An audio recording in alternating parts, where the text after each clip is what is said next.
It has come to my attention that I may have a problem. A problem that is actually a solution to all of my other problems. Books. Books are both the problem and the solution. Buying books being the problem, reading them, the solution. You see, growing up, I was a bit of a materialistic child. I loved toys, things.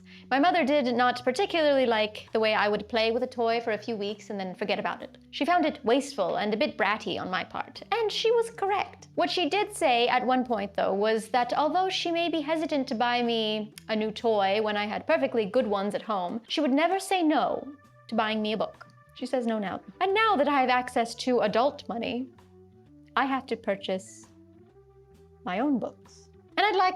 What are you doing? It's gonna fall. And I'd like to take a moment and apologize to my mother, who I know is watching. Hi, Mama. Thank you. I'm sorry.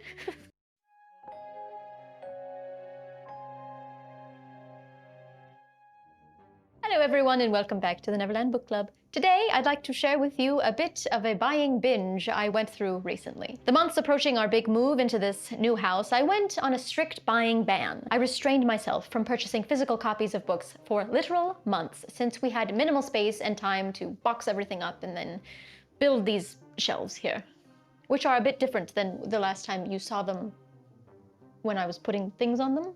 I moved things around. I also got a lot of plants. Now, moving in, I thought for sure these shelves would be enough to house my collection.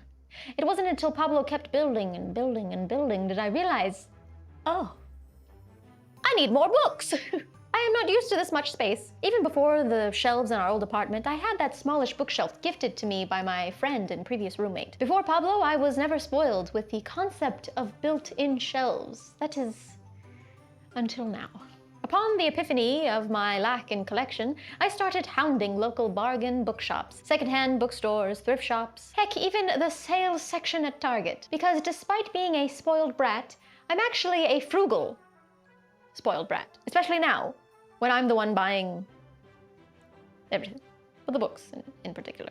I was actually able to procure this cheeky little book haul for less than $100. 10 out of these 14 books were purchased for $7 or less. 2 were 20% off, 1 was bought at full price, and the last was a gift from my mother. So we still have that trend going. Some hardbacks I found were originally up to $35, and as I said, I paid no more than $7 for them. That's almost theft. Almost. But really, Pablo actually has a funny distaste for people who brag about getting things on sale. He wonders why women in particular use it as a comeback to a compliment. Oh, what a lovely coat. I know, right? I got it for $2 off a rack from someone's trunk. It's Gucci. Now, some of these bookstores are actually pretty hipster and spiritual. It's sometimes a hit or miss with the vibe of a bookshop, but if you find one you like, follow them on Instagram, be part of their emailing list, and ask what day of the week they get their shipments. It really helps when you're looking for a specific title and want to get a leg up on the other bargain brats before all the good titles are taken. They get shipments? Yeah. There's a used book warehouse somewhere shipping to these used... Well, what they do, they make new used books? What they do is bigger books. Supply chain. If you let me explain, you might learn something, boy. The same way Forever 21, the clothes go out of style and they don't sell them. So they have them just in a warehouse somewhere, and then bargain stores like, what is that one called that I like to go to? Well, Marshalls, like Marshalls or whatever, they'll buy them wholesale and then sell them themselves. So they're technically out of style, but someone's gonna buy them. It's the same with the books. You won't find like a brand new title in a secondhand bookstore, but you can find it brand new. Anyway, it also helps to make yourself known in the store and get acquainted with the workers. Just steer clear of this guy. You know why. You know why. Hello. You. All right, let's get started with a few titles I got just for their authors alone. So these two are first. Oh my God, my plant. I've been meaning to add to my collection of Atwood and was able to snag these two titles at $6 for the paperback and $7 for the hardcover. The Year of the Flood and The Blind Assassin. I won't go into detail about the books themselves since I'd like to save their discussions for future TBRs. I will say I have not read any of the books, so you will see them sooner or later in a TBR or wrap-up video. This is where I'm putting Margaret Atwood and something else. Where is she? Oh, here she is. Next, we have The Great Alone by Kristin Henna. I purchased this one for a number of reasons without reading the inside of the jacket. First, the author caught my eye. I know this particular author has become more popular over the last few years, and I've been meaning to read one of their titles. Second, the title itself, The Great Alone. I, personally, love being alone. I do think it's great. Third, the book just felt good in my hands. Felt right. You ever pick up a book and the cover just has a good feeling to it? And last, the price, $7 for a thick hardcover that originally cost $28.99. I love being alone with my book. All right, where is this one? This one's down here. Next, we have Devoted by Dean Koontz, another title I initially chose solely on the author. Koontz is a familiar favorite, and my mom has already asked to borrow this one when I'm done with it. She also gave me most of these Koontz titles, but we'll get to that later. With a similar feel for the front cover, the cover art also had me hooked. Look at that little doggy. Look at him. He looks so brave, so loyal, so devoted. Come to find, he's actually one of the main characters of the story. Sold. I was sold. $6. Sold.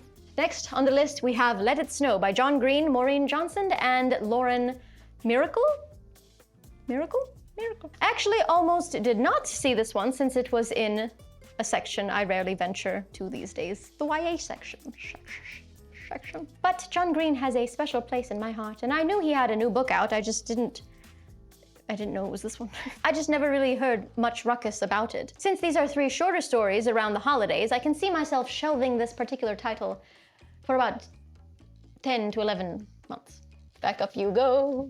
All right, the rest of the bargain books I purchased are actually all new authors I have never read, and actually read the description of the books before purchasing.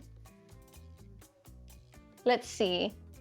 Here. First, we have the one I am most excited about, The Power by Naomi Alderman. This one had me throwing it into my cart for a multitude of reasons. The name Atwood at the top, it's right there, was the first grab. Electrifying, shocking, will knock your socks off. Then you'll think twice about everything. I love thinking twice about everything, even before it happens.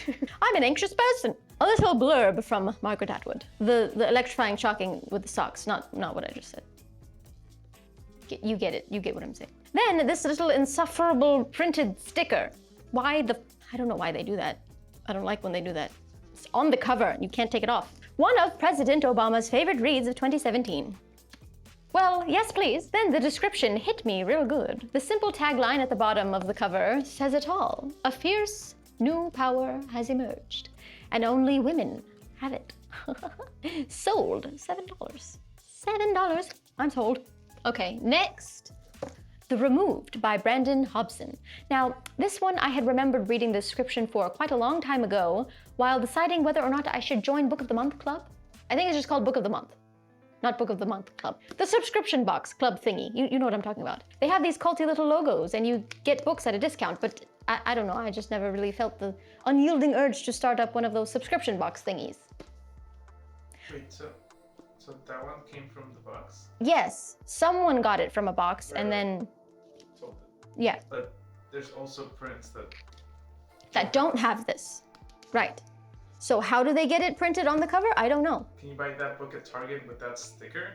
No, you can only get it with this sticker if it's from the box. Yes. Comment below if that's something you're a part of and if it's worth it. From what I remember, this one is not a feel-good title. Drawing deeply on Cherokee folklore, The Removed seamlessly blends the real and the spiritual to excavate the deep reverberations of trauma. A meditation on family, grief, home, and the power of stories on both a personal and ancestral level. Heavy stuff for just $6. Sold. Okay, next we have Less by Andrew Sean Greer. What got me on this one was the opening tagline.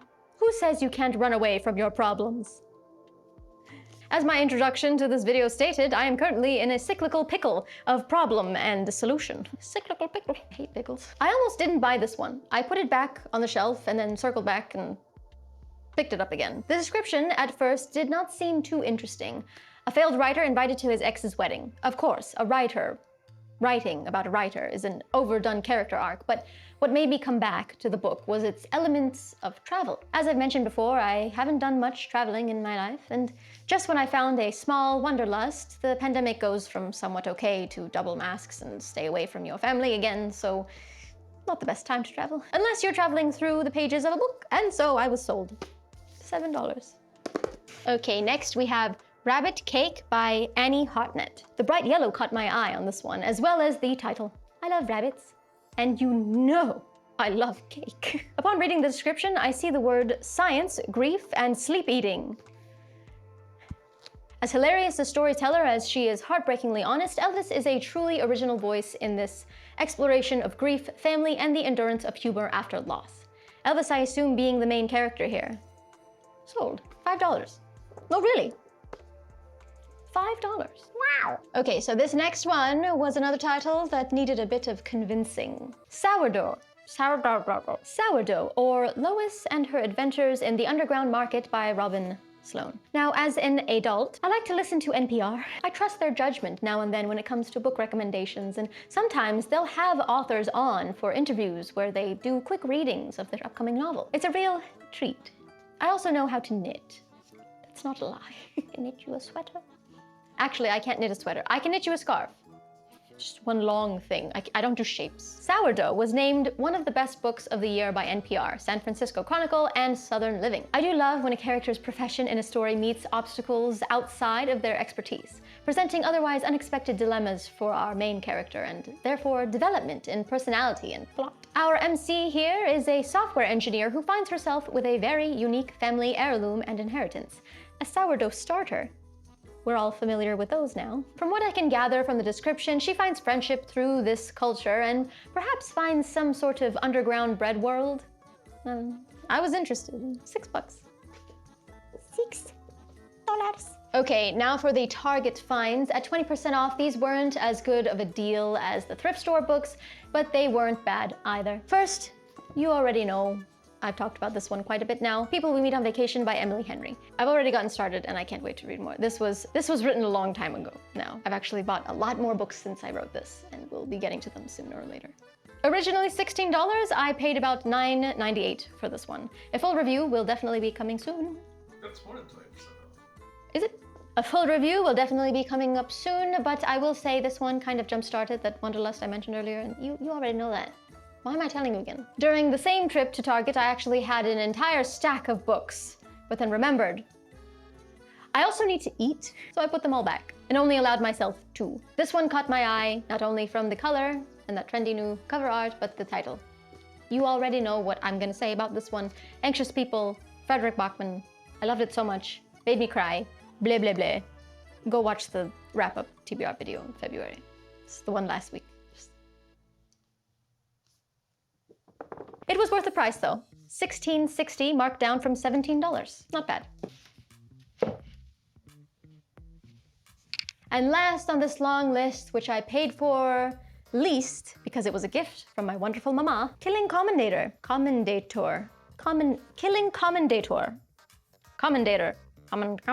How do you say this word? Commendator. Haruki Murakami. I was with her when she bought this for me as a birthday gift. And not only did she pay full price for it, she paid Barnes & Noble full price, which, if you know, is like full price. $17 to be exact. Since I won't shut up about Murakami to my mom, she did offer to purchase more than one, but after opening my eyes to secondhand bookstores and thrift shops, I just can't always justify the big Barnes & Nobles or Targets of the world. Am I being too frugal? My only moral dilemma is towards the authors of these books. But they were sold full price at some point, and with traditional publishing, the authors don't always benefit from each and every sale. See, I'm trying to justify my bulk buying to myself, but I do feel bad for some authors whose books find the secondhand shelves too soon after their publishing, as if their first owner didn't even give it a chance. But then, hope floods me because people like me, like you, like us, who genuinely care about the stories and long for them, well, they find us. Making your book accessible to more readers is more important than sales, in my opinion. Perhaps I'll change my mind in the future if I ever decide to publish anything more than a short story on Amazon here and there, but for now, I stand by those secondhand stores. You'll also be surprised by the like-minded readers you find roaming the aisles. While holding that big stack of books, one woman approached me and asked if I worked there. I was in scrubs, so I said no, but I'm an enthusiast. Clearly. She first said, "Wow, I wish I could read that fast," gesturing to my large stack of books. And I said, "Yeah, me too." She asked if I knew where James Patterson was.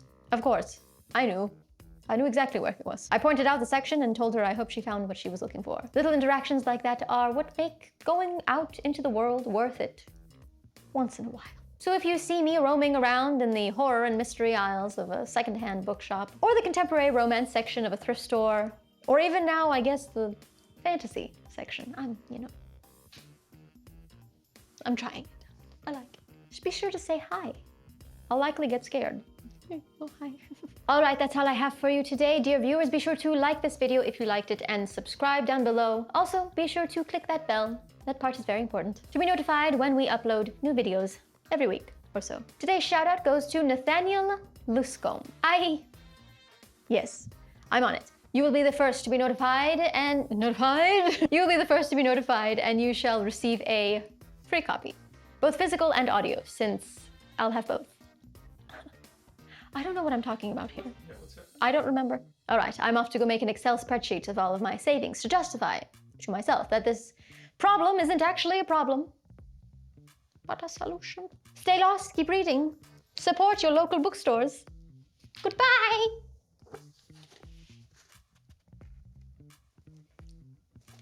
Look at the doggy.